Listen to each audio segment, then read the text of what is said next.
En la década de los 50 se establecieron los cimientos para la aparición de los videojuegos, y aunque la tecnología era limitada, innovadores como William Higginbotham crearon el primer videojuego interactivo, Tennis for Two, en 1958. Este hito marcó el inicio de una evolución tecnológica que transformaría la forma en que experimentamos el entretenimiento digital. ¿Pero qué pasó en los 60? ¿Cuándo aparecieron las primeras consolas y videojuegos para el público en general? Bienvenidos a Tux Universe. Hoy continuaremos explorando la fascinante historia y evolución de los videojuegos, centrándonos en la década de los 60 y los avances que se realizaron durante esta, hasta la aparición de las primeras consolas a inicio de los años 70. En 1961, el MIT, Massachusetts Institute of Technology, adquirió el microordenador DEC PDP-1, sucesor del TX-0, que también utilizaba un sistema de visualización de vectores. Su tamaño era relativamente pequeño y la velocidad de procesamiento del sistema mayor.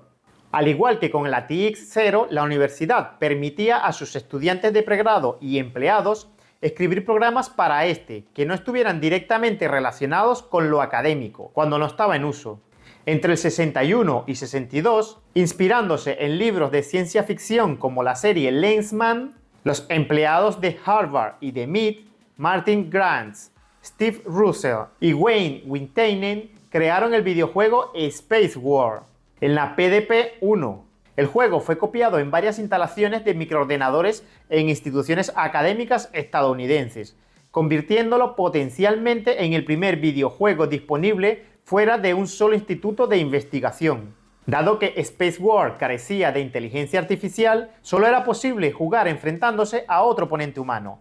Fue creado de esta manera debido a que el ordenador no tenía recursos adicionales para controlar la nave por sí misma. Cada uno de los dos jugadores controlaba una nave espacial, caracterizada por formas diferentes, las cuales pueden moverse acelerando y rotando en el sentido horario y antihorario. Gana el round el primero que logre impactar al oponente con un misil. Inicialmente era posible jugar utilizando los interruptores en la consola del PDP-1, pero la comodidad inherente llevó a Alan Kotok y Bob Sanders a construir lo que sería el primer joystick de la historia, utilizando materiales electrónicos reciclados del Club de Modelismo Ferroviario de la universidad. El juego fue desarrollado para cumplir con tres premisas: utilizar la mayor cantidad posible de recursos del ordenador, ser consistentemente interesante, por lo tanto, hacer que cada ejecución fuese diferente y entretenida. Y lo más importante, debía ser un videojuego. Después del desarrollo inicial del juego, los miembros del TMRC trabajaron para mejorarlo, agregando un campo estelar preciso y un cuerpo gravitacional. Lo distribuyeron a otras 2 docenas de instituciones con una PDP-1, un proceso que continuó durante los próximos años. Space War se usó como prueba por parte de los técnicos de DEC, Digital Equipment Corporation, en nuevos sistemas PDP-1 antes de enviarlos, ya que era el único programa disponible que ejercitaba todos los aspectos del hardware. Aunque el juego era ampliamente conocido para la época, aún estaba muy limitado en su alcance directo, ya que en esa época el PDP-1 tenía un precio de $120.000, lo que podría ser equivalente a 1.200.000 actualmente, y solo lograron vender 55, muchos de estos sin monitor, lo que impedía que Space War o cualquier juego de la época llegara más allá de una audiencia académica estrecha. Russell ha indicado que el aspecto del juego con el que estaba más satisfecho era la cantidad de programadores a los que inspiró a escribir sus propios videojuegos. Y aunque el mercado de videojuegos comerciales y software en general era reducido debido al costo de los ordenadores, lo que limitaba su difusión a instituciones de investigación y grandes corporaciones, aún se crearon varios por programadores y se distribuyeron a través de los fabricantes de ordenadores. En un catálogo de programas de IBM en abril de 1962 se podían encontrar varios videojuegos, como los juegos de mesa BBC Big Baseball Demonstrator y The Three Dimensional Tic-Tac-Toe. Tras la programación de Space War, se desarrollaron y distribuyeron más juegos de ordenadores creados por programadores en universidades durante los siguientes años. Estos incluyeron el sistema socrático, un juego de preguntas y respuestas diseñado para enseñar a estudiantes de medicina a diagnosticar pacientes, creado por Wallace Fursick en 1962, y un juego de dados creado por Edward Steinberger en 1965. También se desarrollaron juegos de mainframe fuera de las comunidades de IBM y DEC, como el Meritband polaco de 1962 para la Odra 1003. Un proyecto de investigación conjunto entre IBM y la Junta de Servicios Educativos Corporativos del Condado de Westchester, Nueva York, llevó a la creación de Sumerian Game, uno de los primeros videojuegos de estrategia, el primer juego con una narrativa y el primer juego educativo. También fue el primer juego conocido que fue diseñado por una mujer, la profesora Mabel Addis. La creación de lenguajes de programación generales como BASIC, que podían ejecutarse en diferentes tipos de hardware, permitió que los programas se escribieran para más de un ordenador, lo que a su vez permitió que los juegos escritos en ellos se difundieran entre más jugadores finales en la comunidad de programadores que antes. Estos juegos incluyeron un juego de simulación de béisbol escrito en BASIC por John Kemeny en 1965, un juego de bingo en BASIC por Larry Bethurun en 1966,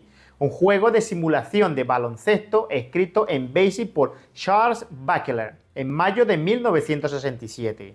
Y otro juego de béisbol que simula la Serie Mundial del 67, escrito en BASIC por Jacob Berman en agosto del 67. Pero personalmente considero que uno de los juegos más importantes de esta década o incluso en la historia de los videojuegos puede ser Space Travel.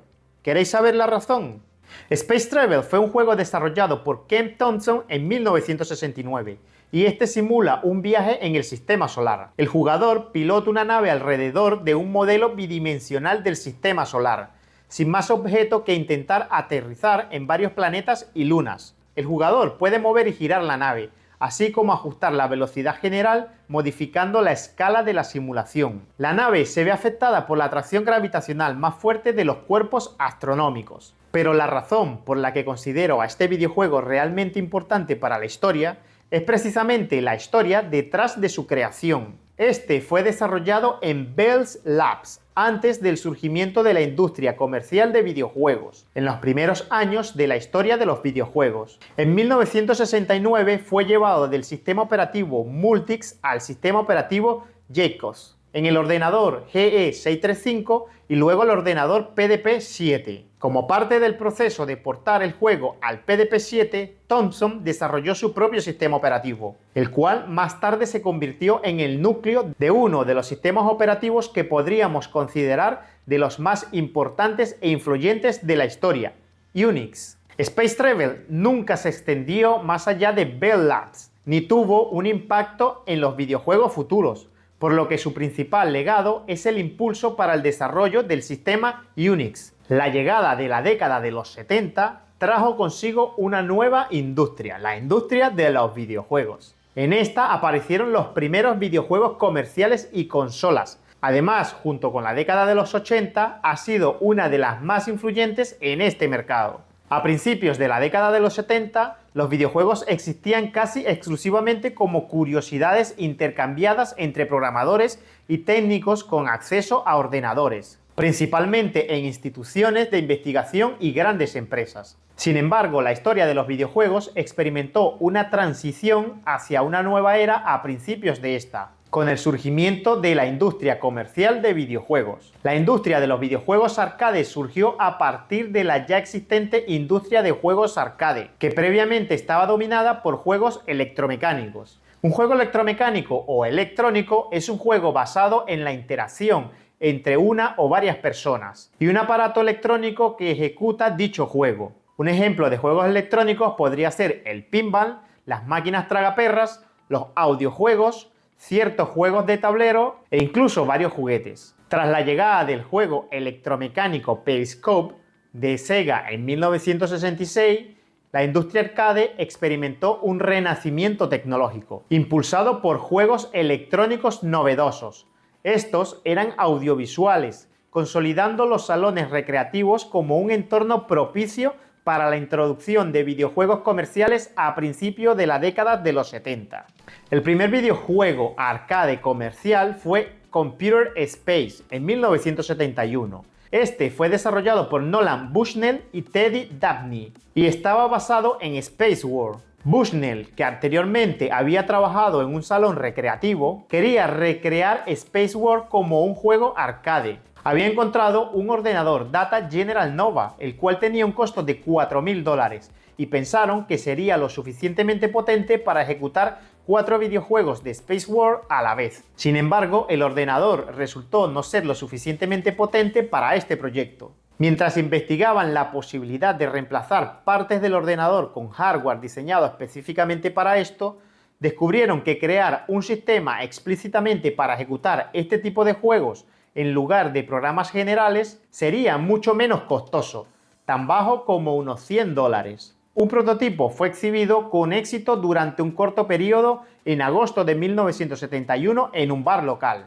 El diseño estaba casi terminado y la pareja había fundado una compañía llamada Syzygy en torno a este. Bushnell también había encontrado un fabricante para el juego, Nothing Associates, que fabricaría las cabinas finales del juego y las vendería a distribuidores. Pero mucho antes que el primer juego de arcade en 1966, Ralph Baer, quien trabajaba en Sanders Associates, una empresa que destacó en áreas como electrónica, tecnología de información y sistemas de defensa, tuvo la idea de un dispositivo de entretenimiento que se pudiera conectar a un monitor o televisor. Presentando esta idea a sus superiores en Sanders y obteniendo su aprobación, él, junto a William Harrison y William Rush, perfeccionaron el concepto de Baer en el prototipo Brown Box, el cual se trataba de una consola de videojuegos casera en la que se podía jugar a un sencillo juego de ping-pong.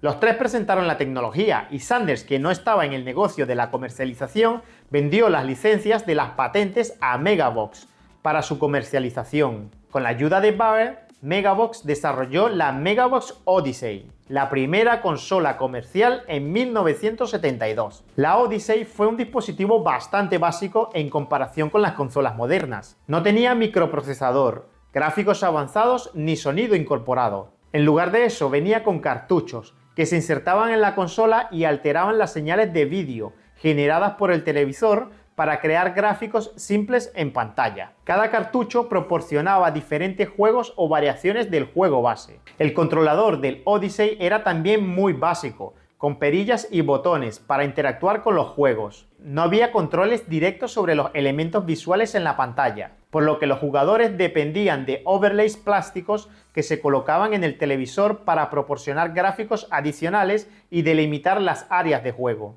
El Magnavox Odyssey ofrecía juegos simples como tenis, hockey y ping-pong, entre otros. Sus gráficos eran extremadamente básicos, formados principalmente por líneas y puntos. No tenía capacidad para generar sonido y no controlaba la opción de puntuación automática, por lo que los jugadores a menudo tenían que llevar sus propias puntuaciones en papel. El precio de venta de la Odyssey eran unos $100 de la época, lo que actualmente podrían ser unos 553 o 554 dólares, y se vendieron más de 100.000 unidades solo en 1972.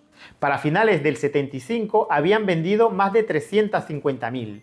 Esto impulsado por la popularidad de su juego de tenis de mesa, el cual a la vez fue impulsado por el exitoso juego Pong de Atari. Pong y la Odyssey marcaron el comienzo de una nueva era en los videojuegos, con numerosos competidores que surgieron en la industria del videojuego a medida que ésta ganaba popularidad. A pesar de sus limitaciones, el Magnavox Odyssey fue un hito importante en la historia de los videojuegos, al ser la primera consola comercial lanzada al mercado, y aunque no tuvo un éxito masivo, sentó las bases para el desarrollo de futuras consolas de videojuegos, contribuyendo al crecimiento de la industria del entretenimiento interactivo. Otro de los primeros videojuegos de arcade con monedas fue Galaxy Game en 1971. Este fue desarrollado por Bill Pitts y Hot Tuck en la Universidad de Stanford, utilizando un ordenador DEC PDP-11 con pantallas de vectores. La inspiración para crear el juego también provino de Space War. Tuck comentó en 1966 mientras jugaba el juego que una versión con monedas del mismo podría ser un éxito. Sin embargo, en 1966 tal dispositivo resultaba inviable debido al costo de los ordenadores. No obstante, en 1969 DEC lanzó la PDP-11 por $20.000, lo que actualmente podría equivaler a unos $160.000. Y aunque el costo aún era demasiado alto para ser un producto comercialmente viable, ya que la mayoría de los juegos en salones recreativos costaban alrededor de $1.000 en ese momento, la pareja consideró que era suficientemente bajo como para construir un prototipo y determinar el interés y tarifación óptima por juego. Sin embargo, solo se construyeron unidades prototipo, y aunque el segundo prototipo se adaptó para ejecutar hasta 8 videojuegos a la vez, unos meses antes de la instalación inicial en Stanford en noviembre del 71, la pareja se reunió con Nolan Bushnell, quien les habló de su juego, el cual estaba en desarrollo a un precio mucho más bajo. Alrededor del mismo tiempo que la instalación del prototipo de Galaxy Game, se lanzó Computer Space. Este fue el primer videojuego con monedas en venderse comercialmente y el primer videojuego ampliamente disponible de cualquier tipo. Aunque tuvo éxito en sus ubicaciones iniciales cerca de campus universitarios, tuvo un rendimiento muy deficiente en bares y salones recreativos, donde generalmente se colocaban máquinas de pinball y otros juegos de arcade. Y aunque fue comercialmente exitoso y generó más de $1 millón, no cumplió con las altas expectativas de Notting, quien esperaba vender más de 1.500 unidades. Inmediatamente, Bushnell y Dabney comenzaron a trabajar en otro juego, utilizando el mismo diseño de televisor que Computer Space. Pero esta vez, para respaldar sus proyectos, decidieron fundar su propia empresa, la cual llamaron Atari. Tal vez alguien la conozca. Atari originalmente había sido llamada Syzygy, un término astronómico. Sin embargo, debido a que ya existía al menos otra empresa con ese nombre, se dice que era una empresa fabricante de velas o techos. Bushnell enumeró varias palabras del juego Go y eligió Atari, que a menudo se traduce como informar a un jugador oponente que está en peligro, pero en realidad significa simplemente esta pieza en particular puede ser capturada por el oponente. Cuando se dice oponente es simplemente una cortesía, no es equivalente al jaque mate, que representa una seria amenaza al rey en el ajedrez, una pieza que no existe en el Go. El Go es un antiguo juego de estrategia originario de China y que ha existido durante varios miles de años. Se juega en un tablero cuadriculado, tradicionalmente de 19 por 19 líneas, y los jugadores utilizan piedras negras y blancas para alternar turnos. Bushnell y Dabney inicialmente pensaban en un juego destinado a ser de conducción, el cual Bushnell planeaba diseñar influenciado por Speedway de Chicago Coin del 69. Sin embargo, el proyecto fue asignado al primer empleado de Atari, Alan Alcorn. Y como Bushnell creía que el juego de conducción era demasiado complicado como primer proyecto, sugirió un juego de ping-pong como prototipo. Alcorn expandió la idea y diseñó un juego que la empresa adoptó de inmediato. No pudieron encontrar un fabricante, pero basándose en el éxito de su instalación prototipo, decidieron producir las cabinas de juego por sí mismos. Pong se lanzó en 1972, un año después de Computer Space. Fue inmensamente exitoso en lo comercial, vendiendo más de 8.000 unidades. Inspiró la creación de juegos imitadores que se vendieron en América, Europa y Japón y contribuyó a la popularización del medio. El 12 de septiembre del 75, varios meses antes del lanzamiento de Home Pong de Atari en Estados Unidos, Epoch lanzó la primera consola doméstica de Japón, el TV Tennis Electro Tennis. La tecnología fue licenciada por Magnavox y contenía un solo juego de pelota y paleta que se asemejaba a Pong, pero sin contener un marcador en pantalla. Los controles de juego estaban dentro de la unidad base y se conectaba al televisor a través de una antena de ultra alta frecuencia, UHF, en lugar de conectarse directamente, lo cual era único para esta consola en ese momento. En comparación con las consolas populares de la época, tuvo un rendimiento deficiente con aproximadamente 20.000 unidades vendidas a un precio de $66, unos $359 actuales. A finales del 75, Atari lanzó una versión doméstica de su popular juego arcade Pong. Esta fue la primera que utilizó un microchip en un producto de Atari, y había estado en desarrollo desde el 74 bajo la dirección de Alan Alcorn y Harold Lee. A finales del 75, Atari se convirtió en una empresa importante en el mercado de consolas para el hogar, debido a Home Pong.